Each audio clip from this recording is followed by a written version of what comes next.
মাঝে যে ঘোড়া মাথার সামনে পাতলা পাতলি কালো সাদা চিহ্ন থাকলে সেই ঘোড়াটা যেমন অসংখ্য ঘোড়ার মাঝে সহজেই চেনা যায়, আমার উম্মতের মধ্যে কিছু উম্মতের চেহারায় কপালে তাদের নূর চমকে থাকবে।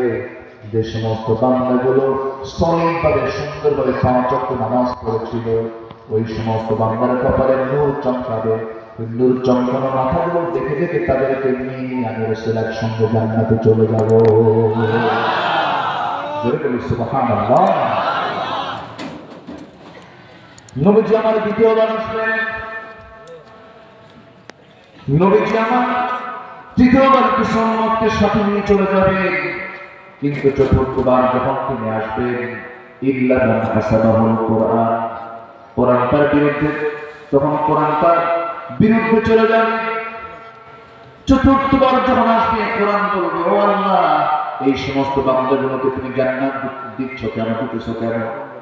এই বান্দা দুনিয়ার জিন্দেগিতে আমার আইন তো চায় না, কোরআন তো চায় না, আমার বিধানকে লঙ্ঘন করেছে।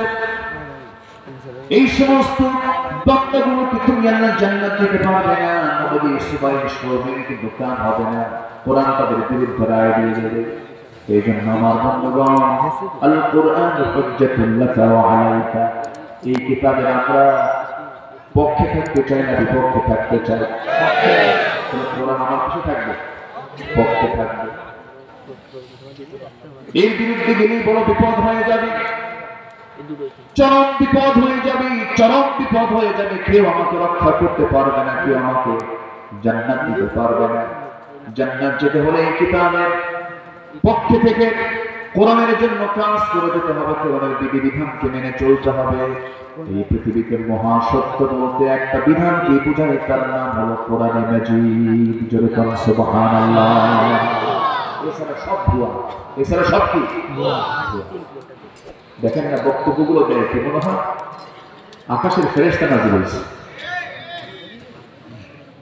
কিন্তু যে বক্তৃতার ভিতরে কোরআন নাই, যে শাসনের মধ্যে কোরআন নাই, যে আইনের ভিতরে কোরআন নাই, যে সমাজে কোরআন নাই, যে পরিবারে কোরআন নাই,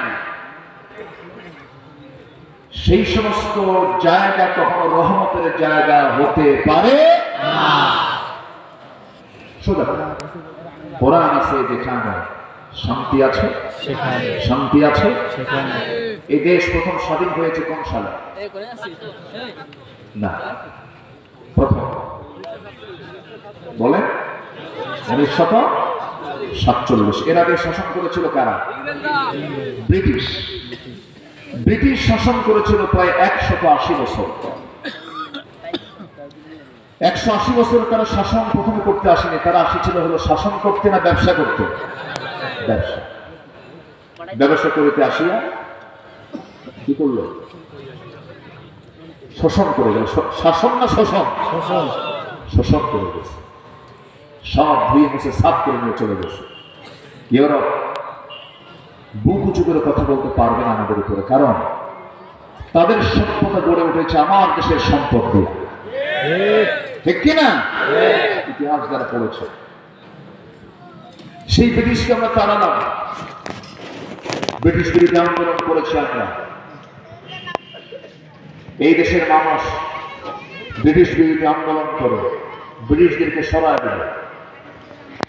ভারত স্বাধীন হলো, পাকিস্তান স্বাধীন হলো 14 অগাস্ট 15 অগাস্ট 1947। স্বাধীন হলাম আমরা, কিন্তু স্বাধীন হয়ে কি আমরা শান্তিতে আছি? শান্তিতে ছিলাম? বলে শান্তিতে ছিলাম? আবার স্বাধীনতার ডাক আসে, 71 স্বাধীন হলাম। আজকে 2024 সাল, আজকে 2024 সাল, স্বাধীনতার 53 বছর চলছে, কিন্তু আমরা কি পেলাম? আমরা কি পেয়েছি বলো? আজকে আমার দেশের মুসলমান নামাজ পড়ে না। জাহান্নামে যাওয়ার 1 নম্বর কারণ হলো কি ছেড়ে দেওয়া? কোন নেতা কি নামাজের কথা বলো? আসতে বলো না। এই মাহফিলে বক্তা ছাড়া আর কোরআনের যারা কথা বলে, এই দায়ী ছাড়া আমার দেশের কোন নেতারা কি নামাজের কথা বলে? তাহলে যে নেতা আপনাকে জাহান্নামে যাবার 1 নম্বর কারণ নামাজের ব্যাপারে সতর্ক করে না, সেই নেতা বুঝে কিয়ামতের দিন খুব কাজে আসবে না। কাজে আসবে?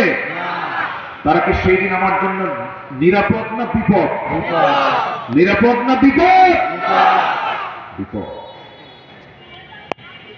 অতএব যে নেতৃত্বে নামাজ নেই, যে নেতৃত্বে কোরআন নেই, যে নেতৃত্বে ইসলাম নেই, সেই নেতৃত্ব আমাদের মানা আর যাবে না। সব দেখা শেষ। আগামী দেশ হলো কোরআনের দেশ। রাজি আছেন কারা কারা? হাত উঁচু করে দেখান মুসলমান।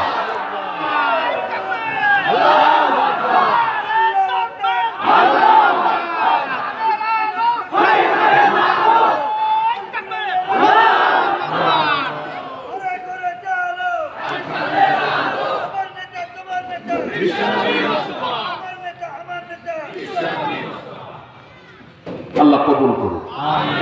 জোরে বলি আমিন। আরো জোরে আমিন। তাহলে আমরা শিখে নিলাম, সিদ্ধান্ত নিলাম দুটা। রমজান আসবে, কি শিখে নেব বলেন? মনে থাকবে তো? আমি কিন্তু দায়িত্ব দিয়ে যাচ্ছি, মানে আমার ওয়াজটা শুধু শুনলেন ভুলে যাবেন তা না। ওয়াজের উদ্দেশ্য কি? আমল না করলে আমল করা, আমল করা। তাহলে কোরআন আমরা শিখে নেব। জোরে বলি ইনশাআল্লাহ। নাম্বার 2, আমরা জাহান্নাম থেকে বাঁচার জন্য 1 নাম্বার যে কাজ, সেটা কি করা? নামাজ পড়া। যে নেতা নামাজ পড়ে না, ওই নেতার ধারও ধারি না। রাজি আছে? মনে থাকবে তো সবার? কারণ ইয়াউমা নাদউ কুল্লা উনাসিন বিইমামিহিম, কিয়ামতের দিন প্রত্যেক ব্যক্তিকে তার নেতা সহ ডাকা হবে। ভয়ঙ্কর ব্যাপার কিন্তু। এবং মারামারি লাগবে সেদিন। রাগের খেলায় কর্মী বলবে, আল্লাহ শোনো, যা হয়েছে আকান্ত করেই আসছে, মানসি তো নেতার কথা, তো আমাদের তো শাস্তি দিবাই তুমি, তো আমাদের যা দিলা তার ডাবলে নেতারা দাও। কথা বলছি মারামারি। অতএব সেই দিনে এমন পরিস্থিতি হোক, আমরা কি চাই? আসতে বলবেন না চাই। সম্পর্ক কেমন করতে হবে? বাড়ির বউকে বলতে হবে, বউ আমার, এই যে সম্পর্ক দুনিয়াতে গড়েছি, জান্নাতে একসঙ্গে আমরা থাকবো, এমন ভাবে প্ল্যান সাজাতে হবে। ছেলে মেয়েকে ডাকতে হবে, ছেলে মেয়ে বাবারা শোনো, একই ছাদের নিচে অবস্থান করে আমরা দুনিয়া থেকে যখন বিদায় নেব, জান্নাত আশা করি, জান্নাতের মধ্যে আমরা সবাই মিলে একসঙ্গে থাকবো। সুবহানাল্লাহ বলবেন না? এইভাবে মেয়েকে বুঝাবেন। মেয়েকে বলবেন, না তুমি পর্দায় থাকবা না, আমি দায়ুস হয়ে যাব, আমি জাহান্নামের অধিবাসী হয়ে যাব। মা, তুমি কি আমাকে জাহান্নাম দিতে চাও নাকি? না, তুমি পর্দা করো। তুমি বেপর্দায় থাকবে, আমি তোমার বাবা দায়ুস হয়ে যাব।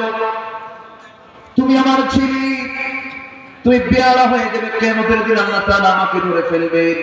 তোমার জন্য আমি জাহান্নামে যাই, তুমি চাও নাকি? বাবা না, নামাজটা পড়ো।